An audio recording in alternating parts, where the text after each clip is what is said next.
Okay, picture this. You're an ant. You're hurrying, right? Just trying to get back to the colony. Then you feel this weird shift in the sand, a little tremor.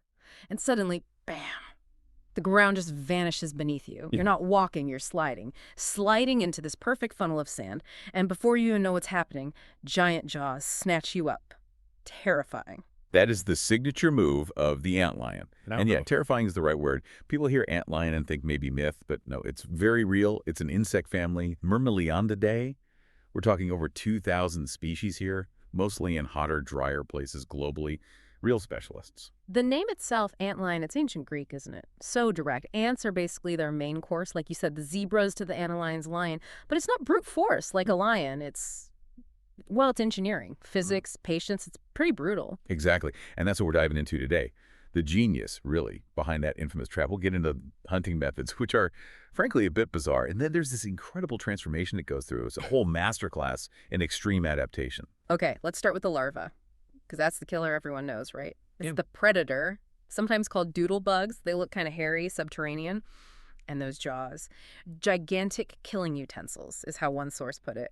But the trap's the thing. That's what makes it all work. Oh, absolutely. And it's more than just digging. It's applied physics, essentially. They sculpt these perfect cones, start in the middle, flicking out sand, bits of rock, whatever's too big. They're aiming for this perfect funnel shape in really dry, loose sand or soil. And you mentioned physics. There's a specific reason the slope is like that. Precisely. It's all about the critical angle of repose. That's the steepest possible angle sand can sit at before it collapses. So the trap is built right on the edge of instability, purposefully. Wow. Okay, so how does a little larva figure that out? Does it, measure it somehow? It seems purely instinctive. Evolution's perfected it. Get the angle wrong, too shallow, the ant climbs out. Too steep, the trap falls apart too soon. So it just keeps flicking, testing, until the wall holds. But just barely. The tiniest weight, like an ant's footstep, triggers the whole thing. The trap becomes the weapon. That is just incredible dedication to the design. And the antlion's right there, buried, waiting. Yep. Dug into the center, only the tips of the jaws showing.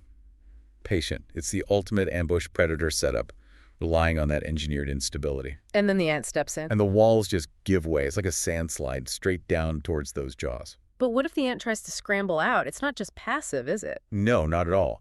If the ant looks like it might get a grip, the antlion starts actively helping gravity along. It uses its head and body to actually throw sand at the ant, creates these little mini avalanches to knock the victim back down. That's resourcefulness. It really shows how tuned in they are to their environment, to granular physics. And you know those weird, squiggly lines you sometimes see in dry, sandy soil? Under overhangs, maybe? Yeah. That's them. That's the doodle from the doodlebug nickname. Yeah. That's the trail they leave, searching for the perfect spot to build one of these death traps. Okay, so the engineering is genius, but the actual kill, let's talk about the toolkit. Those jaws aren't just for grabbing, right? No, they're serious pincers, huge for its body size. The process is efficient, if brutal. They grab the ant, shake it hard to stun it. Then they maneuver it just right and sting it. Inject the venom. And the venom, it's not just paralyzing. Oh, no. It's much worse. It immediately starts digesting the ant from the inside. Ugh. Inside-out digestion. Okay, so it basically liquefies its prey. Pretty much. Turns it into a soup. And then it drags the ant deeper and just slurps it up. Because you said they can't chew? Correct. No chewing solid food. They have these tiny slits that act as a mouth, and they just suck up the liquefied insides. It's like a high-speed enzymatic breakdown. Gruesome, but efficient, I guess, for living underground. Less mess. Exactly. Keeps the trap clean, prevents leaving obvious debris. And think about this. How does it even know the ant is there when it's buried? Right.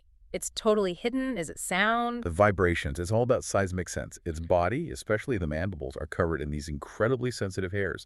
They pick up the tiniest tremors in the sand, even vibrations through the air nearby. Like its own little built-in seismograph. You got it. And interestingly, as the larva gets older and bigger, these hairs get longer, which means they can sense things further away, build bigger, wider traps, increase their hunting zone. You can totally see why this kind of hidden threat pops up in sci-fi, right? The Sarlacc in Star Wars, the Graboids and Tremors. It taps into that primal fear. Definitely. Okay, so this larva stays like this, hidden, hunting for potentially years, up to 3 years. That's a long time to be just waiting and killing. There must be some serious biological weirdness going on to support that. Oh, there absolutely is. And this, for me, is one of the wildest facts about the antlion larva. They live like this for 1, 2, sometimes 3 years. Grow to maybe a centimeter, a bit more. And during that entire time, they do not poop. Hold on. What? 3 years? No pooping? Where does it all go? Stays inside. They literally don't have a working anus as larvae. All the metabolic waste, everything left over from those ant smoothies, it's all stored internally. For years. That sounds problematic and kind of dangerous. Wouldn't that, like, poison them or just fill them up? It's an extreme adaptation, a massive biological trade-off. Right. But think about the trap. Remember, it's built at that critical angle. Any disturbance, any moisture, any residue from excretion would wreck the trap's integrity. Plus, it would leave a scent trail, right? A big predator here, sign for incoming ants. So survival depends on keeping that pit absolutely pristine, absolute secrecy. So evolution basically said, okay, shut down the back end for 3 years to make the perfect sand trap. That's a commitment. The ultimate commitment to the ambush strategy. But nothing lasts forever. Eventually, the pit starts getting cluttered with the dried-out husks of prey. Even if the antlion cleans house, potential victims get wary. They see the graveyard around the pit. They slow down. So the hunting gets tougher, which means it's either time to move and dig a new trap, or if it's big enough, time for the next stage, time to change. Exactly. Time to pupate. And this is where that stored waste finally gets dealt with, in a way. The pupation itself is another act of concealment. Some dig deep down, spin a cocoon from sand and silk. Others get really creative. They use bits of bark or dirt on walls, even make the cocoon look like bird droppings. Amazing camouflage. And then the emergence. This is where it gets really dramatic, right? Because the adult looks nothing like the larva. Nothing at all. It's a shocking transformation. They come out looking delicate, almost like a dragonfly or a lacewing. Big, clear, veined wings. Long, slender body. And they get big. Some species, yeah. Up to 15 centimeters wingspan. Think about that growth. From that little centimeter-long grub to this large flying insect. It's actually the largest size increase known for any animal that goes through complete metamorphosis.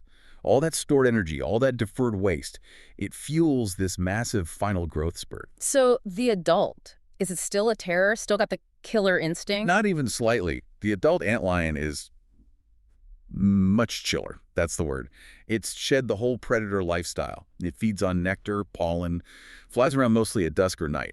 Zero interest in eating ants alive. It's this peaceful, almost gentle epilogue to a brutal beginning. Wow. 3 years of being a subterranean monster for maybe a month of flying around sipping nectar. Yeah, the adult lifespan is short. Maybe a month, sometimes less. Its whole purpose then is just reproduction. Mate, lay eggs, start the cycle over again with a new generation of pit diggers. So looking back at this whole incredible life cycle, what's the big takeaway? For me, it really highlights two things. First, that incredible precise use of physics, the critical angle of repose, nature as engineer. And second, that absolute mind-boggling biological necessity storing 3 years of waste. Just to make the hunting strategy work. It shows how far evolution will push an organism to perfect a very specific way of life. It really makes you think, doesn't it? Its whole identity for years is that one act, the hit and kill. And the final stage, the peaceful flying part, it's almost just a biological afterthought, just needed for reproduction before it ends. So it leaves you wondering if its main existence is defined by that single brutal survival tactic. Is the peaceful end just a fleeting necessity? And what other hidden specialists are out there? Maybe not insects, maybe other things entirely, operating on these extreme focused timelines, spending years perfecting one single act before whatever comes next. Something to think about.